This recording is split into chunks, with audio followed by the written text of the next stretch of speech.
The bell around Kerra's neck rang with every step she took through the muddy streets of Milford, announcing her presence like a leper's warning, and she had never felt more stripped of her dignity in all her 19 years. The iron collar was too tight, chafing against her green skin until it left raw patches that wept and stung, and the constant chiming made it impossible to forget even for a moment that she was marked, monitored, less than human in the eyes of every person who turned to stare. She kept her head down as she walked, her small tusks pressing against her lower lip as she clenched her jaw, trying to ignore the whispers that followed her like flies on rotting meat. She had come to human territory out of desperation, fleeing her clan after refusing the marriage her father had arranged to a brutal warrior twice her age. The choice had been simple in theory: submit to a life of beatings and forced childbearing, or run. But the reality of being an orc alone in human lands had proven far harsher than she had imagined during those frantic nights when she planned her escape. The border guards had caught her within 2 days of crossing into human territory, half-starved and exhausted, and instead of turning her back or killing her outright, they had done something worse. They had collared her like an animal and given her a choice: wear the bell and be allowed to stay under strict supervision, working whatever jobs humans would not take, or be escorted back across the border to face her father's wrath. Kerra had chosen the bell. That had been 3 months ago, and every day since had been a lesson in humiliation. She worked in the tannery, the only place that would hire her, scraping hides and hauling barrels of urine-soaked leather until her back screamed and her hands cracked and bled. The other workers kept their distance, as though being orc were contagious, and the foreman paid her half what he paid the human laborers for twice the work. But she endured because the alternative was unthinkable, because every night she slept in the tiny shed behind the tannery was another night she did not spend as Graccha's unwilling bride. The bell rang as she shifted the heavy sack of grain she had purchased with her meager wages, her stomach growling despite the bread she had eaten that morning. She needed to make this last 2 weeks, which meant careful rationing and ignoring the constant gnaw of hunger that had become her companion. As she walked past the smithy on the corner of Market Street and Iron Way, she heard the rhythmic clang of hammer on anvil, saw the orange glow of the forge fire spilling out into the gray afternoon.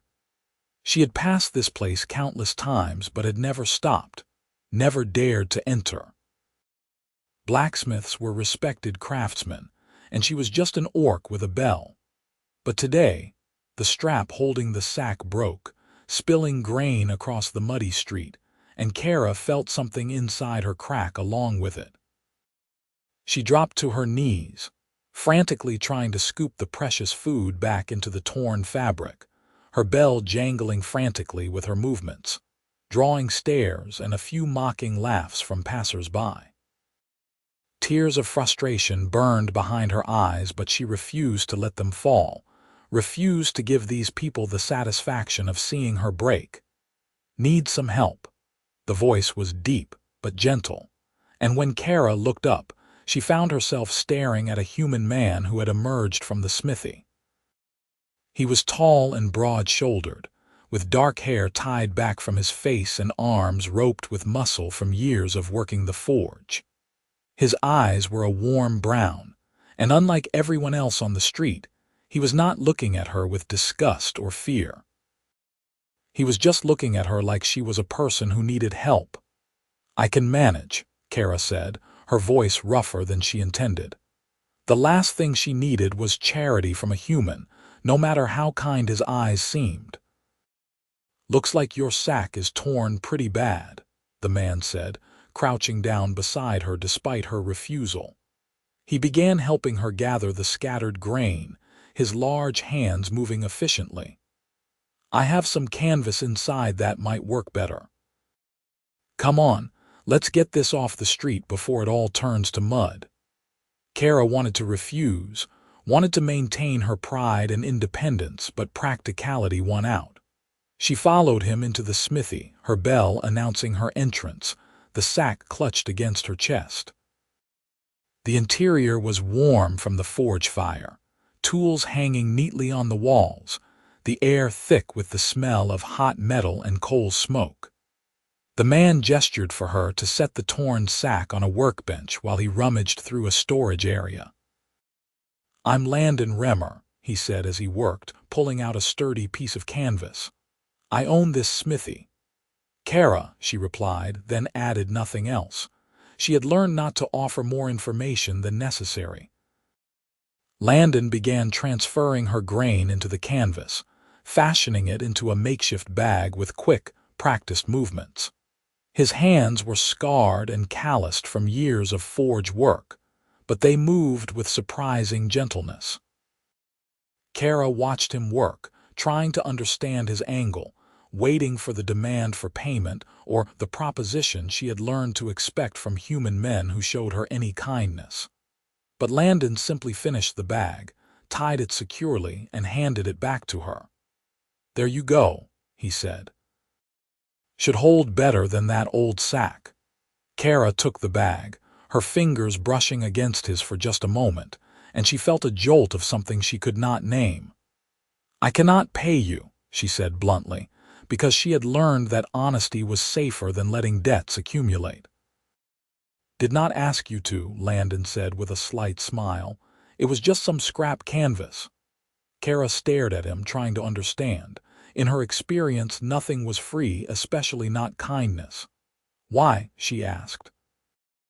Landon's smile faded slightly, and he glanced at the bell around her neck, his expression darkening. "Because you needed help, and I could give it. Does not need to be more complicated than that." The bell chose that moment to ring as Kerra shifted her weight, and she saw Landon's jaw tighten. He looked away, back toward his forge, and for a moment neither of them spoke. Then he turned back to her, and there was something intense in his gaze that made her breath catch. "That collar," he said quietly. "How did you end up with it?" Kerra's hand moved instinctively to the iron band, her fingers tracing the hated metal. "It is required," she said flatly. "All orcs in human territory must wear one, so people know what we are." "As if the green skin was not enough of a clue," Landon said, and there was an edge of anger in his voice that surprised her. "Who put it on you?" "The border guards. 3 months ago." Kerra did not elaborate, did not explain about fleeing her clan or the impossible choice she had made. Those details were none of his business. Landon stepped closer, his eyes examining the collar with a professional intensity. "May I?" he asked, gesturing toward her neck. Kerra hesitated, then nodded. She was not sure why she trusted him enough to allow this, but something about Landon felt different from the other humans she had encountered. His fingers were gentle as he tilted the collar, examining the lock mechanism and the way it fit against her skin. She heard him curse under his breath when he saw the raw, inflamed patches where the metal had rubbed her skin bloody. "This is too tight," he said, his voice tight with barely controlled anger. "And this lock is cheap, poorly made. Who fitted this?" "A guard named Cullen," Kerra said. "He laughed when he did it, said it would remind me of my place." Landon's hands dropped away from the collar and he stepped back, running a hand through his hair in frustration. "This is wrong," he said, more to himself than to her. "This whole thing is wrong." Kerra felt a flutter of something dangerous in her chest. Hope, maybe, or the beginnings of it. "Can you remove it?" she asked, hating how small her voice sounded. Landon met her eyes and she saw the conflict there, the war between what he wanted to do and what he knew the consequences might be. "I could," he said slowly, "but there would be repercussions. For both of us. They would know it was cut off and they would come looking for whoever did it." "Then do not," Kerra said quickly, squashing down that dangerous flutter of hope.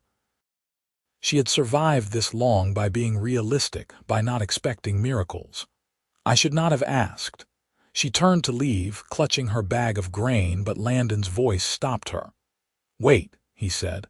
I did not say I would not do it. I said there would be repercussions. I need you to understand what you would be risking. Kerra turned back, her heart pounding against her ribs. What do you mean? Landon crossed his arms, leaning against his workbench. If I cut that collar off, you would be in violation of the territory laws. They could arrest you, deport you, or worse. And I would be guilty of aiding an orc in evading lawful restrictions. They could fine me, shut down my smithy, or throw me in jail. Then why offer? Kerra demanded, confused and frustrated by this human who made no sense. Because it is the right thing to do, Landon said simply. Because no person should have to wear a collar like a dog, because those laws are unjust, and I am tired of pretending they are not. He paused, then added more softly, and because I can see what it is doing to you. The infection, the pain. That collar is going to cause serious damage if it stays on much longer. Kerra felt her eyes burning again, but this time she could not stop the tears from falling. No one had cared about her pain in so long. No one had looked at her and seen anything worth protecting.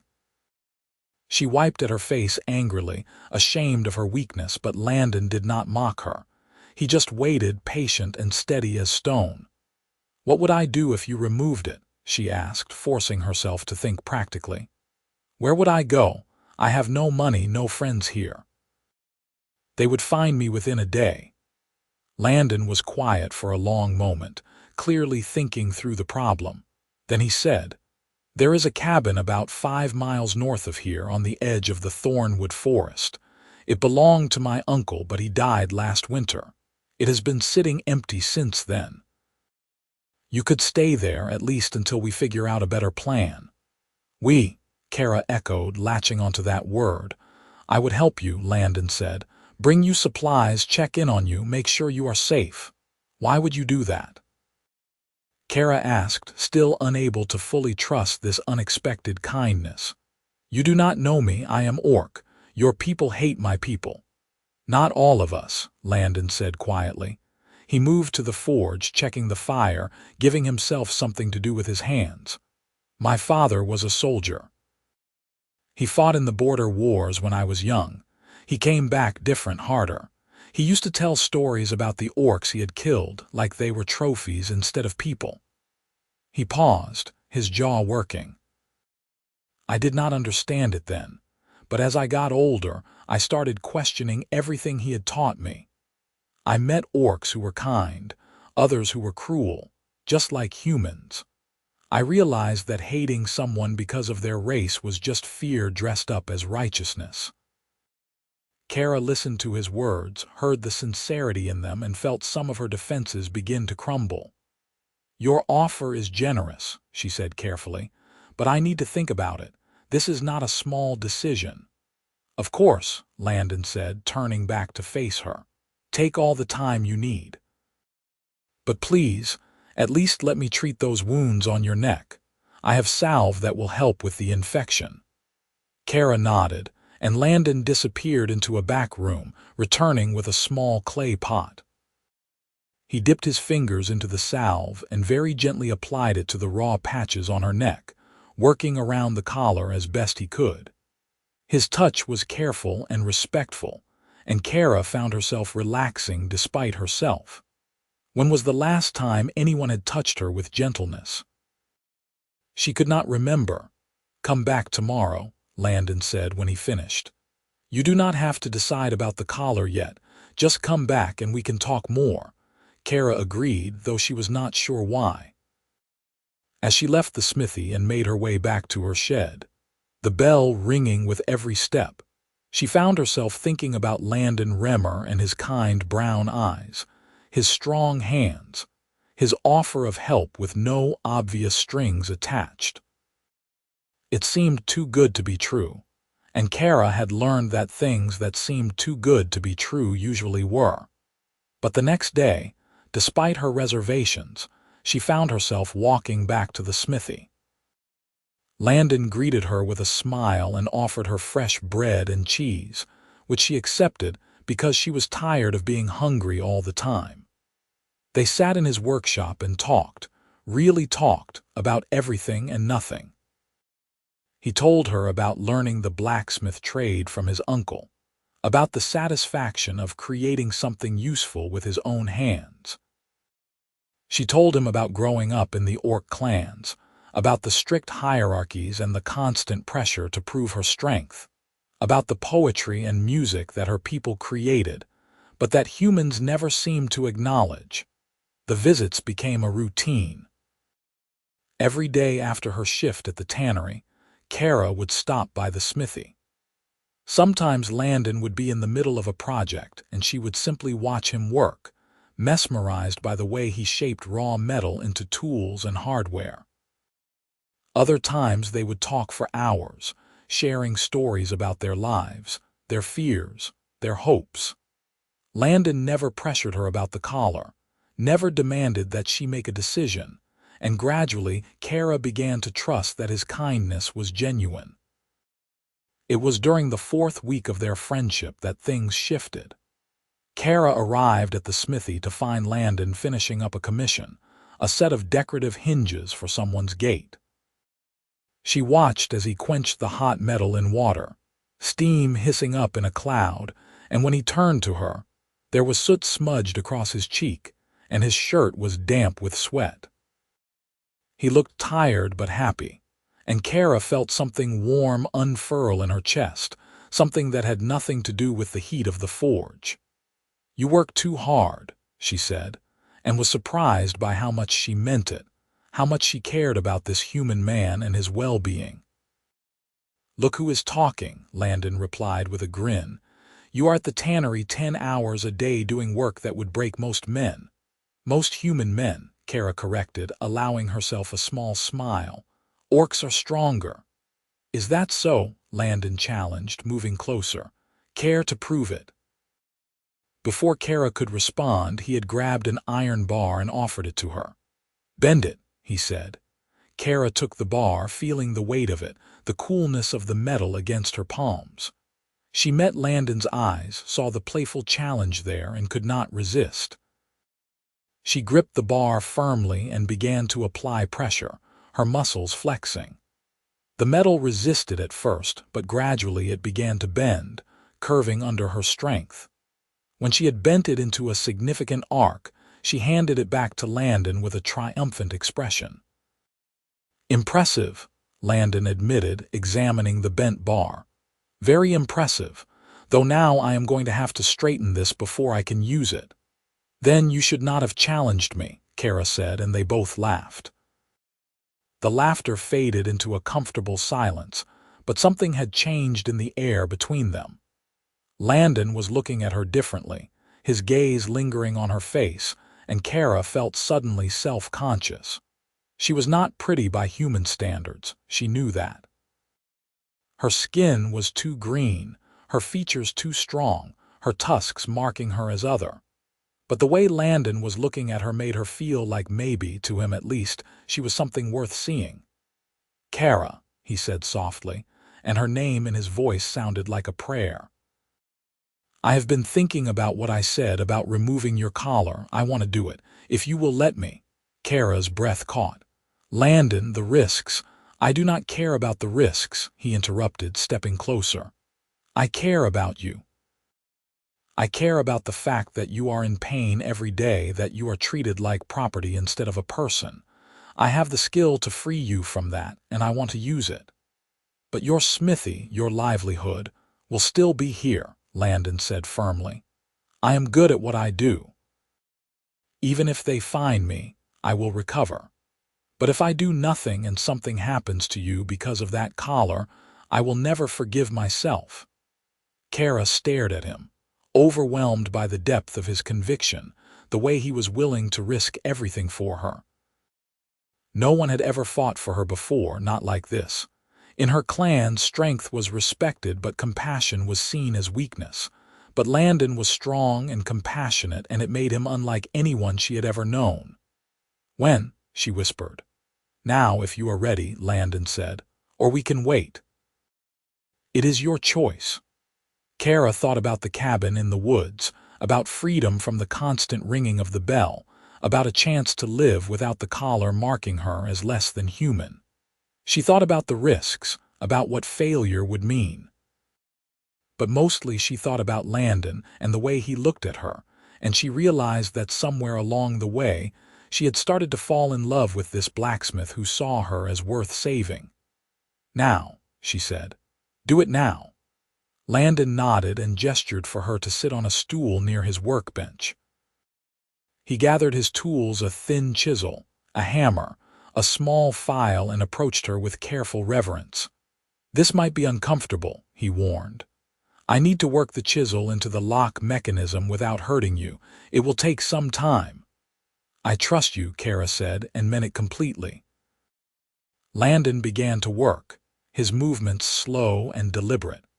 He inserted the chisel into the lock, tapping it gently with the hammer, feeling for the mechanism's weak points. Kerra sat perfectly still, barely breathing, feeling the vibrations of his work through the metal collar. Minutes passed, then more minutes, and still Landon worked with patient precision. Sweat beaded on his forehead from the concentration, and Kerra wanted to reach up and wipe it away, wanted to touch him the way he was touching her, with care and purpose. Finally, there was a soft click, and the collar loosened. Landon carefully pried it apart and lifted it away from Kerra's neck, and suddenly she could breathe fully for the first time in 3 months. The absence of the weight, the silence where the bell had been, was so profound that Kerra felt dizzy. She raised her hands to her neck, touching the raw, damaged skin, and tears began to stream down her face. "Thank you," she choked out. "Thank you, thank you." Landon set the hated collar aside and very gently cleaned the wounds on her neck with a soft cloth dipped in clean water. Then he applied more of his salve, his touch feather light on her damaged skin. "You are free," he said quietly. "No more collar, no more bell." Kerra looked up at him through her tears and saw that his eyes were wet too. Without thinking, she reached up and cupped his face with her hand, her palm against his cheek, feeling the rough stubble there. Landon leaned into her touch, his eyes closing briefly, and when he opened them again, Kerra saw her own feelings reflected back at her. "Landon," she said, his name a question and an answer all at once. He leaned down slowly, giving her time to pull away if she wanted, but Kerra did not want to pull away. She wanted this, wanted him, wanted to know what it felt like to be kissed by someone who cared about her. Their lips met softly at first, a tentative exploration, and then with growing passion as they discovered how well they fit together despite all their differences. Kerra's tusks made the angle slightly awkward, but Landon adjusted without complaint, his hand coming up to cradle the back of her head. When they finally broke apart, both breathing hard, Landon rested his forehead against hers. "I should not have done that," he said, though he did not sound sorry. "You are vulnerable right now, and I do not want to take advantage." "You are not," Kerra interrupted. "I wanted it. I have wanted it for weeks, but I did not think you could want someone like me." "Someone like you," Landon echoed, pulling back to look at her properly. "Kerra, you are the strongest, bravest, most fascinating person I have ever met. The fact that you are orc only makes you more beautiful to me, not less." Kerra felt her heart swell at his words, felt the last of her walls crumble away. "I am falling in love with you," she admitted, the truth spilling out before she could stop it. "I know it is foolish. I know we have no future together, but I cannot help it." "It is not foolish," Landon said fiercely. "And we can have a future if we are willing to fight for it. I am falling in love with you too, Kerra. Have been since the day you walked into my smithy with that broken sack of grain." They kissed again, deeper this time, and Kerra felt like she was falling and flying all at once. When they broke apart, Landon was smiling. "We should get you to the cabin before it gets dark," he said. You cannot stay in town now without the collar. Someone will notice. Kerra nodded, the practicality of their situation reasserting itself. Landon packed supplies quickly and efficiently: food, blankets, candles, medical supplies for her neck wounds. He wrapped the hated collar in cloth and tucked it away in a drawer. Evidence, he said grimly. If they come asking, I want to be able to show them I still have it. They left through the back door of the smithy as twilight settled over Milford, Landon leading the way along paths that skirted the main roads. The walk to the cabin took nearly 2 hours in the gathering dark, but Landon knew the way well.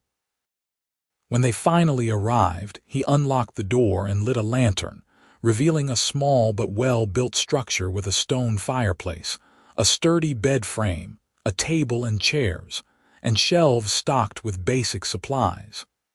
"It is not much," Landon said, setting down the pack he had carried. "But it is safe and it is warm. You can stay here as long as you need." Kerra looked around the cabin, at this gift he was giving her, and felt overwhelmed again by his generosity. "Stay with me tonight," she said impulsively. "I do not want to be alone, not yet." Landon hesitated, clearly torn between propriety and desire. "Kerra, I do not want to rush you into anything. You are not rushing me," Kerra said firmly. "I am asking you, please." So Landon stayed. They built a fire in the fireplace and ate a simple meal of bread and cheese and dried meat. They talked late into the night, their conversation flowing easily, punctuated by kisses and comfortable silences. When they finally lay down together on the bed, it was with the innocent intimacy of two people learning to trust each other. Landon held Kerra carefully, mindful of her healing neck, and she curled against his warmth, feeling safer than she had in months.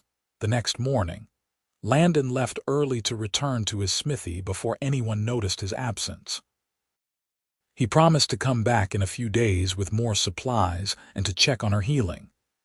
Kerra watched him go, her heart aching already with missing him, but also full of hope for the first time since fleeing her clan. The days that followed established a pattern. Kerra stayed at the cabin, healing and resting and slowly regaining her strength. The wounds on her neck began to close, the infection fading under the care of Landon's salve. She explored the woods around the cabin, teaching herself to hunt and forage, discovering a peace in the solitude that she had never known in the crowded chaos of the clan. And every few days, Landon would appear with supplies and news from town, and they would spend precious hours together, talking and laughing and falling deeper in love. But their peace could not last forever. It was a month after Landon had cut off the collar when he arrived at the cabin looking grim and worried. Kerra knew immediately that something was wrong. "What happened?" she asked, pulling him inside. Landon sat heavily at the table, running his hands through his hair. "They have noticed you are gone," he said. "The tannery foreman reported your absence to the town guard. They have been asking questions, looking for you. Someone saw you visiting my smithy regularly, and now there are rumors that I helped you." Kerra felt her blood turn cold. "What will they do?" "I do not know yet," Landon admitted. "But Captain Vance came by the smithy today. He asked me directly if I had seen you or knew where you were. I lied and said you had not been by in weeks. I do not think he believed me." "Then I need to leave," Kerra said immediately, already moving to gather her few possessions. "Go somewhere they cannot connect to you. If I disappear, they will have no proof you helped me."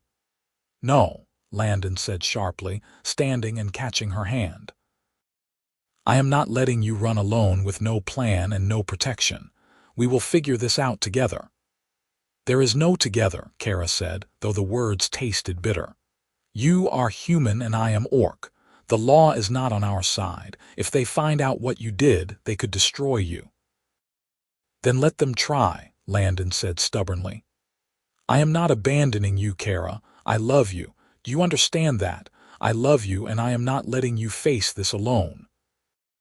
Kerra wanted to argue, wanted to protect him from the consequences of loving her, but she could see the determination in his eyes and knew it would be pointless. I love you too, she said instead, which is why I am so frightened for you. They held each other for a long moment, drawing strength from their closeness. Then Landon pulled back, his expression thoughtful. There might be a way, he said slowly. It is risky, but it could work. Tell me, Kerra demanded. There are settlements to the west, near the border between human and orc lands, Landon explained.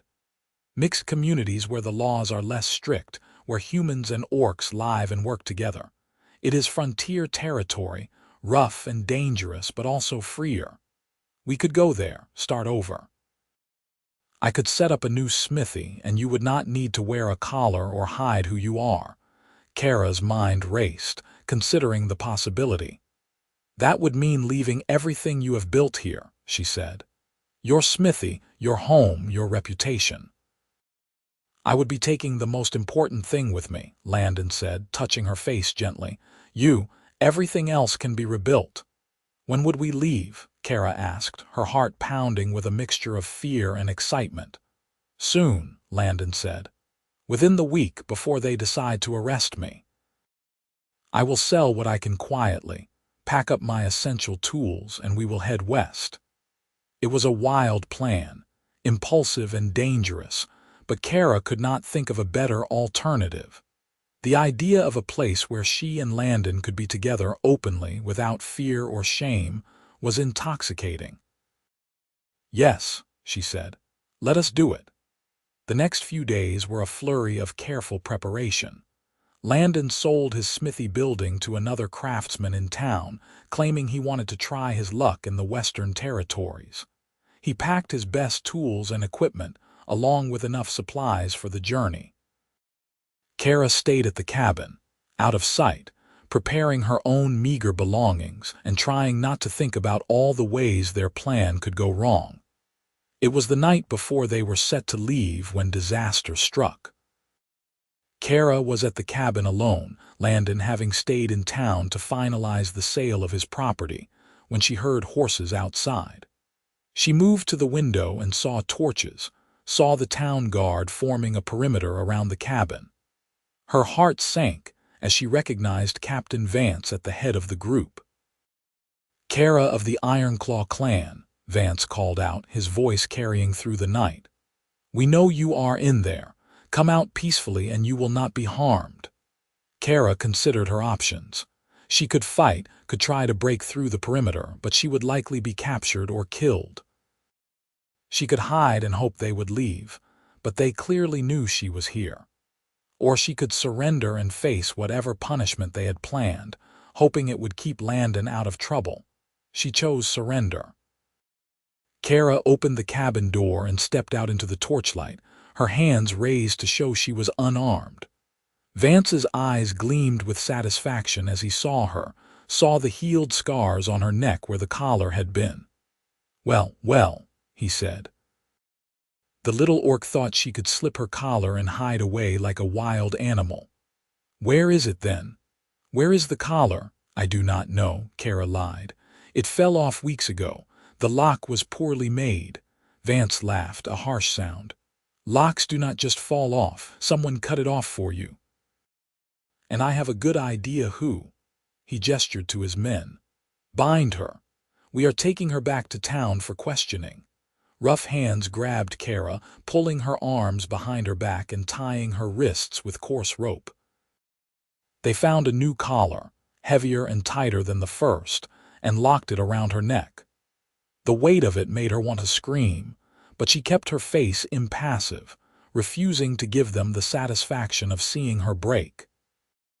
They threw her onto a horse and rode back to Milford, where they locked her in a small cell beneath the town hall. Kerra sat on the hard stone floor, her mind racing. Landon would return to the cabin and find her gone. He would know what had happened. She just had to hope he would not do anything foolish to try to save her, but she should have known better. Landon Remmer was many things, but cautious was not one of them when it came to people he loved. The next morning, Kerra was brought before the town magistrate, a stern older man named Judge Pendleton.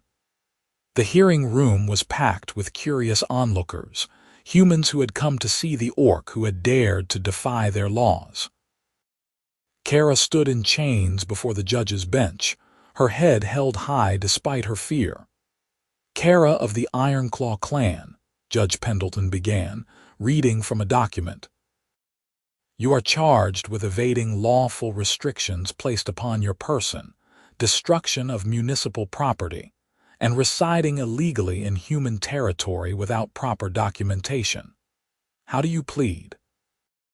Before Kerra could answer, the courtroom doors burst open and Landon strode in, his face set with determination.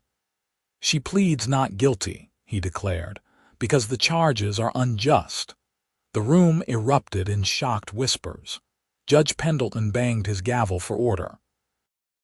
"Mr. Remmer," he said sternly, "you have no standing in this proceeding. Sit down or be removed." "I have every standing," Landon said, moving to stand beside Kerra. "I am the one who removed her collar. If you are going to punish anyone, punish me."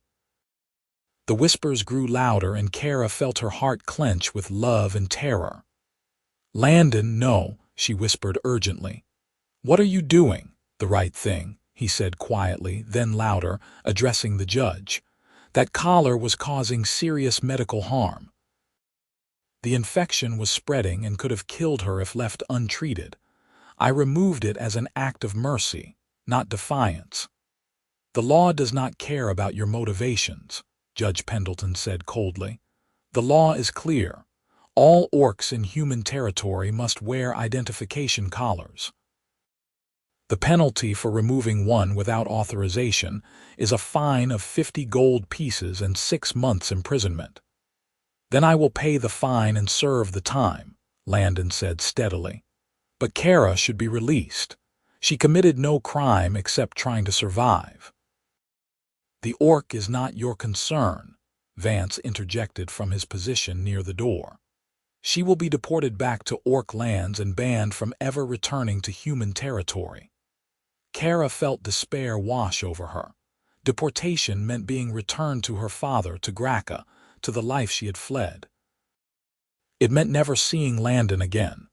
She looked at him, trying to memorize his face, knowing these might be their last moments together, but Landon was not done fighting. "There is another option," he said, his voice ringing clear in the courtroom. "According to the statutes of border law, an orc can reside in human territory without a collar if they are legally married to a human citizen." Judge Pendleton's eyebrows rose. "Are you suggesting what I think you are suggesting, Mr. Remmer?" "I am," Landon said. He turned to Kerra, and despite the chains and the collar and the crowd of hostile humans watching them, his eyes were full of love. "Kerra, I know this is not the proposal you deserve, and these are not the circumstances either of us would have chosen. But I love you and I want to spend my life with you. Will you marry me?" Kerra felt tears streaming down her face. "Yes," she said, her voice breaking. "Yes, 1,000 times yes." The courtroom exploded into chaos. Some people were shouting in outrage, others in support. Judge Pendleton banged his gavel repeatedly, calling for order. When the room finally quieted, he fixed Landon with a long, measuring stare. "You understand what you are proposing," the judge said. "Marriage to an orc will make you an outcast in many human communities. Your business will suffer. You will face prejudice and hostility. Are you truly willing to accept all of that?" "I am," Landon said without hesitation. Judge Pendleton looked at Kerra. "And you? Are you willing to tie yourself legally to this human, to be bound by our laws and customs?" "I am," Kerra said firmly. The judge was silent for a long moment, his expression unreadable. Then he sighed. "Very well. The law is the law, and if you wish to marry, I cannot stop you. But first, Mr. Remmer, you will pay the fine for removing the collar without authorization." 25 gold pieces, reduced from 50 in light of the medical circumstances. Agreed, Landon said immediately. And the marriage must be performed immediately, here in this courtroom, with witnesses present. I will not have you trying to weasel out of this arrangement later. Agreed, Landon and Kerra said in unison. What followed was the strangest wedding Kerra could have imagined. Still in chains, still wearing the hated collar, she stood beside Landon as Judge Pendleton recited the marriage vows. Landon spoke his promises clearly and firmly, his hand holding hers despite the chains. Kerra repeated her own vows, her voice steady even as her heart raced. They had no rings, no flowers, no celebration. But when the judge declared them legally married, and Landon leaned down to kiss her, Kerra felt a joy so pure and bright that it burned away all the fear and pain. As soon as the ceremony was complete, Captain Vance grudgingly removed Kerra's chains and collar, muttering about the foolishness of humans who married orcs. Judge Pendleton handed them a marriage certificate and dismissed them with a warning to stay out of trouble. Landon paid his fine from the money he had gotten from selling his smithy, and then they were free to leave. They walked out of the town hall into bright morning sunshine, and Kerra took her first breath as a free woman, legally protected by human law. Landon wrapped his arm around her waist, pulling her close, and she leaned into him, overwhelmed by everything that had just happened. "We are married," she said, testing the words. "We are married," Landon confirmed, grinning down at her. "You are stuck with me now." "I can think of worse fates," Kerra said, and kissed him again, right there in the middle of the street, not caring who saw. They spent one more night in Milford, at an inn that grudgingly accepted them after Landon flashed their marriage certificate and paid extra. The innkeeper was not happy about having an orc under his roof, even a legally married one, but he could not turn them away without violating the law. Kerra and Landon spent that night celebrating their unexpected wedding in private, learning each other's bodies with the same gentle care they had used to learn each other's hearts. The next morning, they loaded their supplies onto a sturdy wagon Landon had purchased and began the long journey west. The trip took weeks, following rough roads through wild country. They passed through human villages where people stared and whispered, through neutral territories where mixed groups of travelers eyed them curiously, and finally into the frontier lands where humans and orcs lived in uneasy proximity. The settlement they finally chose was called Crossroads, a ramshackle collection of buildings built around a trading post where the main road split toward human territory in one direction and orc lands in the other. It was rough and dusty, full of traders and trappers and adventurers of all races. But it was also a place where a human blacksmith and his orc wife could build a life without constant judgment. Landon used the last of his money to purchase a plot of land on the edge of town and began building his new smithy. Kerra helped with the construction, her orcish strength making the work go faster.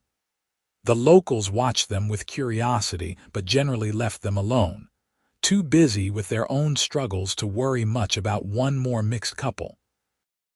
Within a few months, Landon's reputation as a skilled blacksmith spread through the settlement. He could make anything from horseshoes to weapons, and his work was always of the highest quality. Kerra discovered a talent for leatherworking, using skills she had learned in the tannery, but applying them with artistry rather than drudgery. She made belts and saddles and bags that were both beautiful and functional, and soon she had customers of her own. They worked hard during the days and fell into bed exhausted at night, but they were happy in a way neither had ever expected to be. They had each other, they had meaningful work, and they had freedom. Kerra no longer flinched at sudden noises or automatically deferred to humans. Landon laughed more, the tension that had always lurked behind his eyes in Milford finally fading away. It was not all easy. There were still people who disapproved of their marriage, who muttered about race mixing and unnatural unions. There were difficult days when money was tight or work was scarce.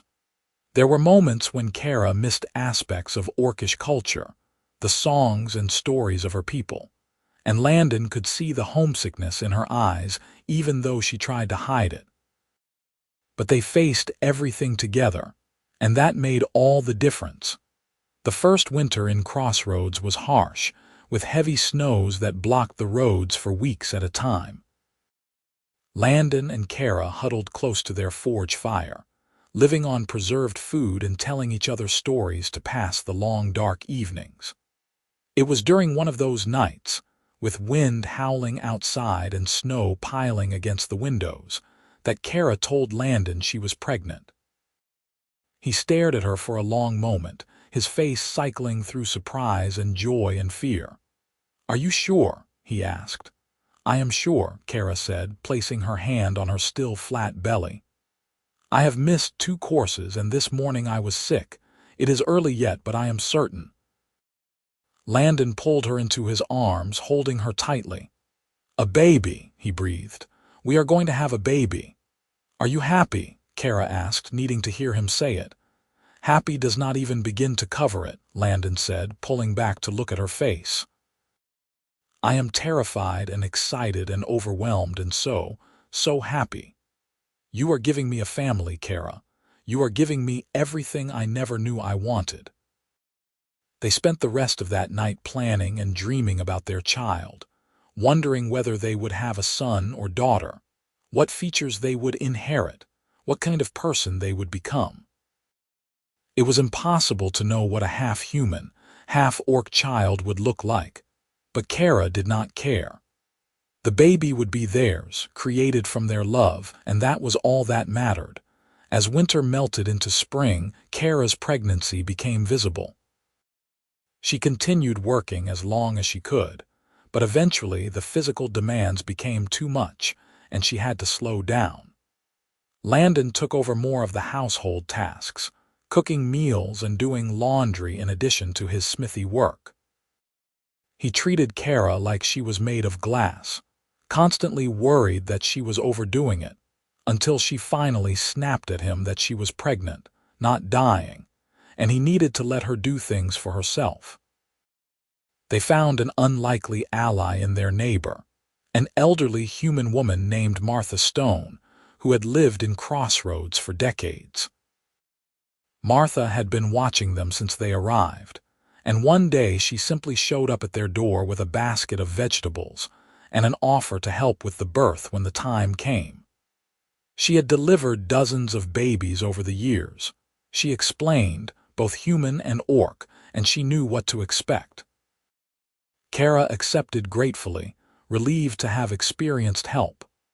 Martha began visiting regularly, teaching Kerra what to expect, what preparations to make. She also became a friend, someone Kerra could talk to about things she could not share with Landon, female things and mother things.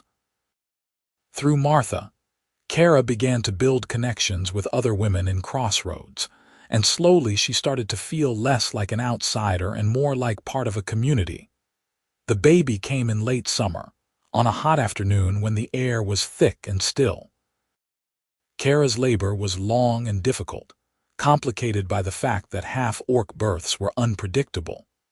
But Martha stayed calm and capable throughout, and Landon held Kerra's hand and murmured encouragement even when she cursed him for getting her pregnant in the first place. When their daughter finally emerged, screaming and perfect, both Kerra and Landon wept. She had her father's brown eyes and her mother's green-tinged skin, small tusks just barely visible in her tiny mouth. She was beautiful and strange and absolutely theirs. They named her Lyra, which meant song in the old human language, because Kerra had sung to her all through the pregnancy traditional orc lullabies that spoke of strength and courage and love. Parenthood transformed them both. Landon discovered reserves of patience and gentleness he had not known he possessed. Kerra found that all her fear about not being a good mother was unfounded. Her instincts were strong and sure, and Lyra thrived under her care. They took turns walking the floor with her when she fussed, took turns changing her and feeding her and singing her to sleep. As Lyra grew from infant to toddler, she became the darling of Crossroads. Her mixed heritage, which might have been a source of prejudice in other places, was simply a curiosity here. She played with human children and orc children alike, learning words in both languages, growing up straddling two worlds but belonging fully to both. On Lyra's second birthday, Kerra and Landon stood together watching her chase butterflies in the field behind their home, her laughter carrying on the wind. Landon slipped his hand into Kerra's, interlacing their fingers. "You ever regret it?" he asked quietly. "Leaving your clan, coming to human territory, everything you went through?" Kerra considered the question seriously, thinking about all the pain and fear and struggle that had brought her to this moment. Then she looked at their daughter, at the smithy they had built, at the life they had created together, and shook her head. "No," she said firmly. "Every moment of suffering was worth it to get here, to have you, to have her, to have this life. I would do it all again." Landon raised their joined hands to his lips and kissed her knuckles. "I cut off a collar," he said, "and gained a family." "You freed me," Kerra corrected, "in more ways than one." As the sun set over Crossroads, painting the sky in shades of orange and pink, the little family returned to their home. Landon stoked the forge fire, preparing for an evening of work on a commission. Kerra settled Lyra into bed, singing her the old orc lullabies mixed with human songs Landon had taught her. And when their daughter was finally asleep, they sat together by the fire, Kerra's head on Landon's shoulder, and talked about their future. They talked about expanding the smithy, maybe taking on an apprentice. They talked about having more children, giving Lyra siblings to grow up with. They talked about eventually traveling to visit the orc lands, introducing Lyra to her heritage, showing Kerra's people that she had not just survived but thrived.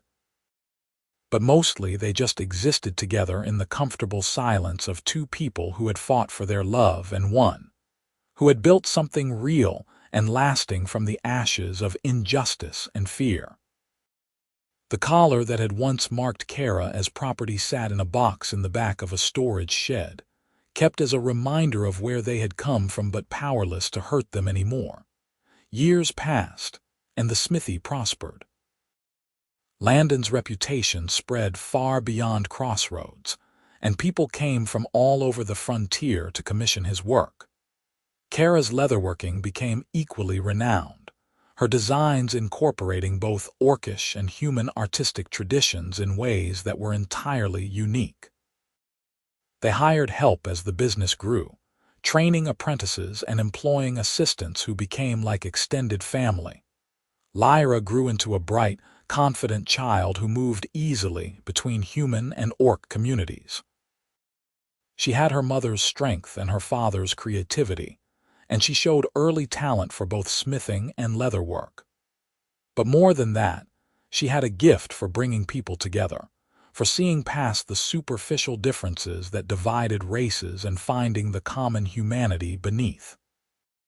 When Lyra was 7, Kerra gave birth to twin boys, Garrett and Rylan, who inherited Landon's dark hair and Kerra's pointed ears. The boys were rambunctious and energetic, constantly getting into trouble, and they kept their parents running. But they also filled the house with laughter and noise and chaos in the best possible way. Through it all, Kerra and Landon's love deepened and matured. The initial passion never faded, but it was joined by something stronger: partnership, friendship, absolute trust. They knew each other's moods and needs without words. They supported each other through difficulties and celebrated each other's triumphs. They built a life that was messy and complicated and absolutely beautiful. On their 10th wedding anniversary, Landon made Kerra a gift in his forge. It was a pendant of green-tinted steel, crafted to look like a bell. But this bell was broken open, split down the middle, its clapper removed. Inside the broken bell he had etched 2 words, "Never again." Kerra wept when she saw it, understanding the symbolism immediately. She wore it every day from then on, a reminder of where she had been and how far she had come. They celebrated the anniversary quietly, with just their small family. Martha came over to watch the children, shooing Landon and Kerra out of the house with instructions to go enjoy themselves. They walked to the river that ran along the edge of crossroads and sat on the bank, watching the water flow past. 10 years, Kerra mused, playing with the broken bell pendant around her neck. Sometimes it feels like a lifetime, and sometimes it feels like yesterday that you were cutting this collar off my neck. Best decision I ever made, Landon said, pulling her close. Well, second best. The first was asking you to marry me. You asked me while I was in chains in a courtroom, Kerra reminded him with a laugh. Not exactly the romantic proposal young girls dream about. But you said yes anyway, Landon pointed out, which proves you have terrible judgment and I am very lucky. They sat in comfortable silence for a while, just being together. Then Kerra said, I want to go back. Landon tensed slightly. Back where? To my clan, Kerra clarified. I want Lyra and the boys to know that side of their heritage. I want to see my mother again if she is still alive. I want to show my father that leaving was the right choice, that I built a good life. Landon was quiet for a moment, considering. It could be dangerous, he said finally. You left against your father's wishes. He might not welcome you back. I know, Kerra said, but I need to try. And I need you with me. Always, Landon promised. If you want to go, we will go, as a family. They began planning the trip, saving money and making arrangements for someone to watch the smithy and shop. It took nearly a year to organize everything, but finally they were ready.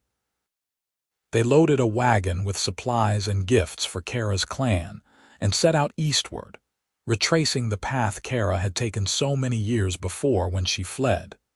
The journey took weeks, through increasingly wild territory, until they finally reached the borders of orcish lands.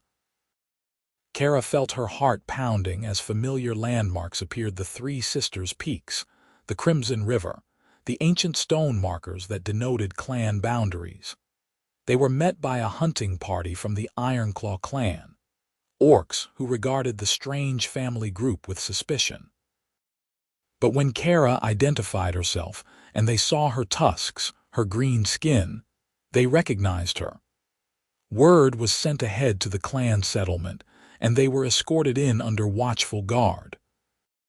Kerra's father, Thrak Ironclaw, was older and grayer than she remembered, but his eyes were still sharp and hard.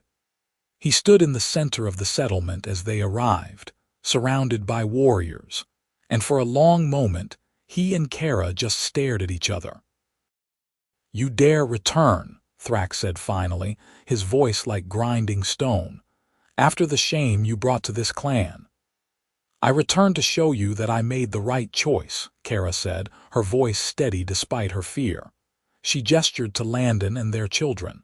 This is my husband, Landon Remmer. And these are our children, Lyra, Garrett, and Rylan. This is the life I built when I left. Thrak's eyes moved over the group, lingering on the children with their mixed features. His expression was impossible to read. Then he looked back at Kerra. You married a human. I did, Kerra said. He saved me when I had nothing. He loved me when everyone else saw me as less than nothing. He gave me a life of dignity and respect. And these half-breed children, Thrak said, his voice dripping with contempt. What future will they have belonging to neither world? They belong to both worlds, Landon said, speaking for the first time. His arm was around Lyra's shoulders, protective. And they will make their own future, stronger because they bridge both cultures. Thrak's gaze swung to Landon, and there was open hostility there. You think you can speak to me, human? You who stole my daughter from her duty. I did not steal anyone, Landon said calmly, though Kerra could feel the tension in his body. Kerra made her own choice.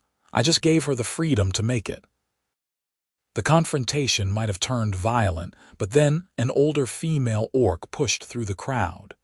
She was smaller than most of the warriors, her green skin deeply lined with age, but her eyes were kind.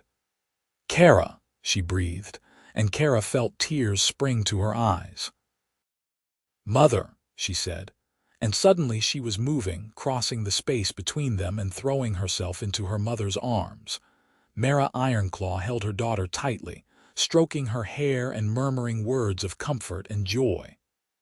When they finally pulled apart, Mera turned to Thrak. Enough of this hostility, she said firmly. Our daughter has returned and she has brought our grandchildren. We should celebrate, not condemn. Thrak looked like he wanted to argue, but Mera's expression brooked no disagreement. He grunted and waved a hand dismissively. They can stay 3 days, he said. Then they leave and do not return.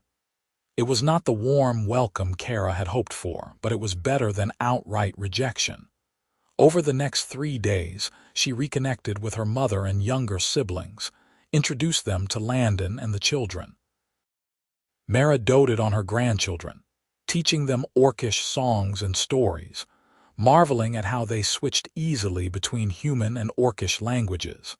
Some of the younger clan members were curious about Landon, asking him about human customs and his smithing techniques.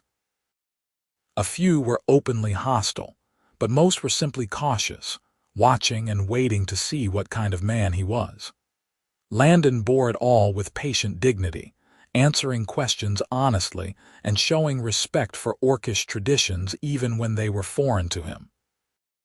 On the last night of their visit, Thrak called Kerra to speak with him privately. She went warily, unsure what to expect. They walked to the edge of the settlement where they could see the stars bright and clear in the night sky. Your mother tells me I am a stubborn old fool, Thrak said without preamble. Kerra stayed silent, waiting. She says I should be proud that you had the courage to choose your own path, that not every daughter would have the strength to defy tradition for the sake of her own happiness. Mother is a wise woman, Kerra said carefully. Thrak grunted. She also says that your children are strong and clever, that they bring honor to the Ironclaw name despite their mixed blood. They do, Kerra agreed. They are the best of both worlds. Thrak was quiet for a long time, looking out at the darkness. Then he said, I cannot give you my blessing. What you did still shames me in the eyes of the clan, but I will not forbid you from returning. If you wish to visit in the future, to bring your children to learn our ways, you will be allowed. It was not everything Kerra wanted, but it was more than she had expected. Thank you, father, she said quietly. Do not thank me, Thrak said gruffly. I do this for your mother and for those children, not for you. But Kerra saw through the harsh words to the pain beneath. Her father was a proud man struggling to reconcile his beliefs with his love for his daughter. She could not force him to change, but she could give him time. They left the next morning, laden with gifts from Mera and well wishes from clan members who had warmed to them. As they traveled back toward Crossroads, Kerra felt lighter than she had in years. She had confronted her past and survived it. She had shown her father that she had thrived despite his disapproval, and she had given her children a connection to their orcish heritage that would enrich their lives. When they finally arrived home, Crossroads felt like a true homecoming. Friends and neighbors welcomed them back, eager to hear about their journey. The smithy had been well maintained in their absence, and they slipped back into their familiar routines with ease. Life continued its steady rhythm. Lyra grew into a young woman of remarkable capability, eventually taking over much of the leatherworking business from her mother. The twins became apprentice smiths under their father's guidance, showing real talent for the work. Kerra and Landon grew older, their hair graying, their bodies showing the wear of decades of hard work, but their love remained as strong as ever.